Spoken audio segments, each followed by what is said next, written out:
So I found a counterbalance for the perspectives that I give out.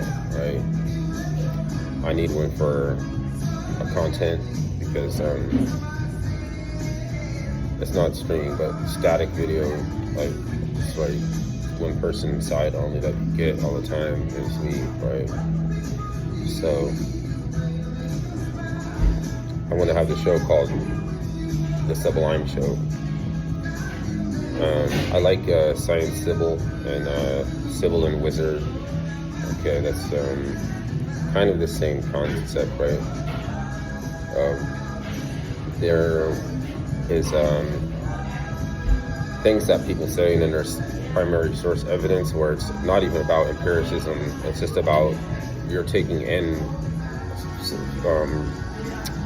from somebody. Is it a resource? Is it something is it something tangible, like a reference, or is it like just something people say? And I could think that I'm only dealing with primary source evidence, and sometimes I still say things like, well, how do you know that? Like, what do you believe that? Like, there's things that sneak in all the time. It's like even glamored, like like on like True Blood or something, or like the opposite of make you forget everything, and like with the wand, like in the Men in Black, it's like it makes you think something, makes you think you, and there's like, I don't know, the smarter you get and the more there's still that happening, because it's just like I have confirmation bias or something, I don't know, but it doesn't matter how smart you get, like you're still having.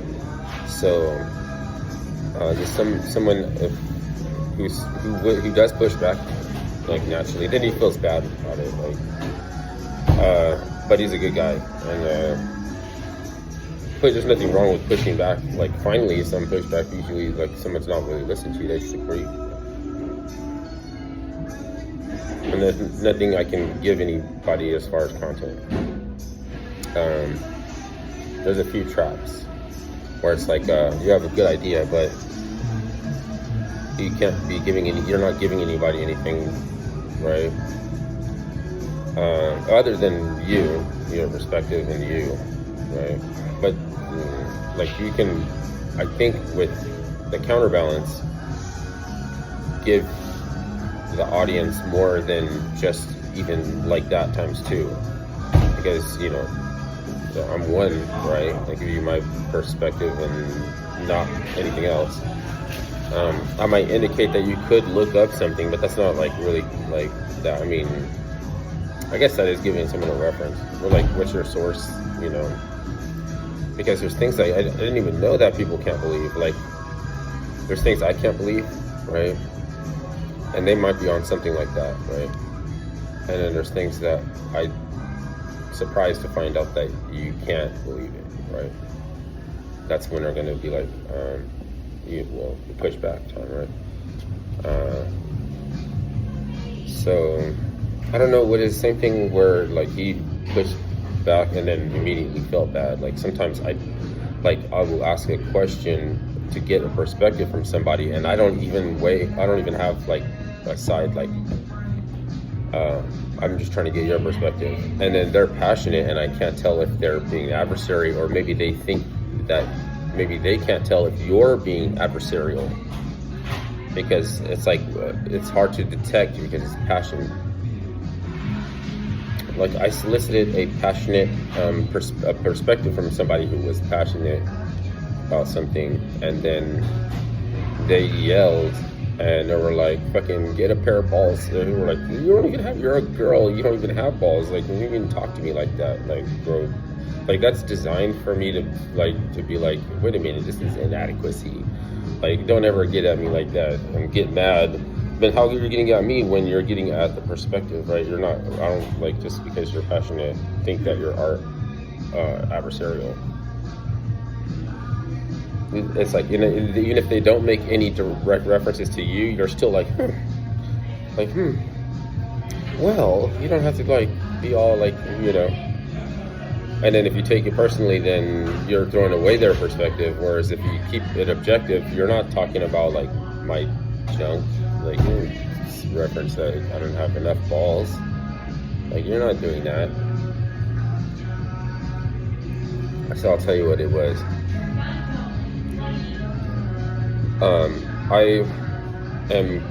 I need a counterbalance, right? I'm more like to the right, and as a matter of fact, if I believe that conservatives are classical liberals, then that makes me like further right than the libertarians, right? And you know who the fake libertarians are, because there's no possible way that they could be libertarian given that they're orientated more on the left, right? So does that make you far? Like, there's a thing now. They push this more. There's centrism is bullshit. There's no such thing. If you're anything to the left, you're far left. If you're anything to the right, you're far right. There's this category that you don't want to fall into, so you want to avoid that. Plus, I mean, like, white people are talking about sledgehammering Nazis' knees and stuff like that. And like, I don't want to be one of those. But who the fuck are they to even? They don't even never seen one before. Like who's actually are them? And don't give me that these Democrats and Republicans calling each other that back and forth makes it a real thing. Like, you understand that they're, it's like, you're scared. You don't want to suggest that racism doesn't exist. It's so fucking a word that can mean any and everything, that it's like cheating, like how it exists with shit. Like, it's this huge overarching umbrella word that has things that are lightweight, that meaningless, like nepotism or something, and genetic determinism is terrible, awful, worst thing. Probably the reason why they're using sledgehammer, saying like, trust you, we're gonna pound your bones and make baked bread out of your bones nuts, like Morlocks or something like that. Like, like, you're trying too hard. You're not even like, this isn't even normalize your relations with black people to do this. So they're like, oh, well, if you don't think this, then you must be that. And now they're just trying to say that there's black people that are Uncle Toms, while like you're actually represent the new definition of black is actually proletariat. But I'm not superimposing that on everybody who I see who is communist. As a matter of fact, I have a friend now that is communist. He pushes back, he feels bad, he's still a good guy. He's like actually really helpful to train me and everything. Like, he's like a fair man, okay.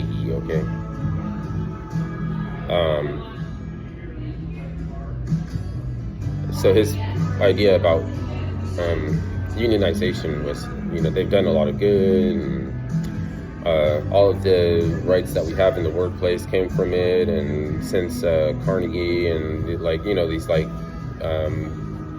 Baron class that runs like I don't know, like if you've seen The Waterfront with Paul Newman, there were like gangs of people beating up workers that were trying to picket or something. Okay, so I can't argue with that, right? Of course, we need to like end unionization and tenure in taxpayer funded colleges because of the entitlement and everything, like, right? So I asked Carlin Borisenko, what do you think about this? She's like, oh, it needs to end, which I can agree with, right? But she starts like, I was like, is there a way that like workers are still like rights are protected and stuff? And she was like, fuck, that, like, you could grow a pair of balls, quit your job, and find a job you like. And people need to stop thinking that they need a union to protect them, which does get her perspective, which was the point of why he asked the question. But she kept seeming like, sounded like she was like, getting down on me or something. Like, you're supposed to be able to ask questions on your show because you are a psychologist, you're a professionally trained, like psychologist and shit. So like, how the hell are you, as passionate, right? So now I'm the psychologist because I put together that she's passionate. That's why she thinks that maybe she doesn't even, maybe it's because she's passionate, she responds this way, as if like, don't throw away my perspective because you think I'm being adversarial, which is like, fine, I know this already.